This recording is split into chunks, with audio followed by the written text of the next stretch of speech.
Alright, hello Internet, and welcome to another segment of Watching Movies in Our Parents' Basement, the show where we take your favorite movies and shit all over them. I'm your host, Josh, and this week we're going to be doing Disney princesses, because we got a lot to work with. The first movie we have going on today is Cinderella.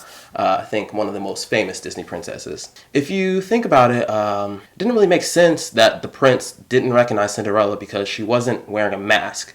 So he shouldn't have needed to test every girl in the kingdom. I think the prince was just a perv and was staring at her chest the entire time. That's why he didn't recognize her. And also, if the shoe fit perfectly, why did it fall off in the first place? And why didn't it disappear with all the other stuff at midnight? Like the carriage went away, the horses turned back into mice, her drown turned back into that raggedy bullshit she was wearing before. But the shoes stayed? It doesn't make sense. Come on, Disney. Keep up. Up next, we have Mulan. We actually didn't find a lot of problems with Mulan. The only issue I have with Mulan is she's not a Disney princess. She wasn't the daughter of a king or queen. She didn't marry a prince, and she wasn't adopted by a prince. So unless she staged a coup where she murdered the Emperor of China and took over, she's not a princess. But I know Asians are very underrepresented in modern media, so I guess I'll let you guys have that one. Finally, we have what I think is the most problematic of the Disney movie, Sleeping Beauty.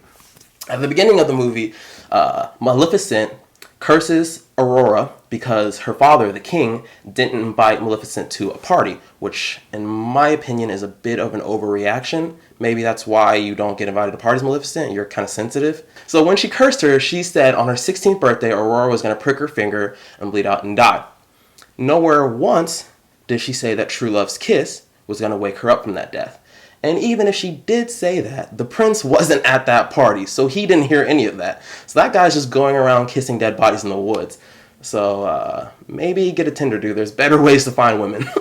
And we also noticed that a lot of that applies to Snow White as well. Even though in that movie, the curse did say that true love's kiss would wake up Snow White after she ate the poison apple. But once again, the prince didn't know that.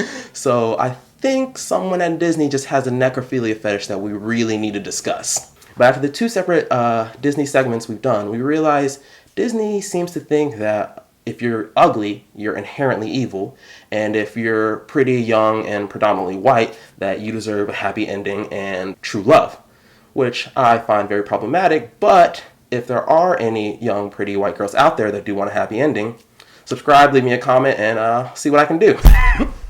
Thanks for tuning in. I hope you enjoyed. And if you have any suggestions for movies we should tackle next, please leave them in the comments.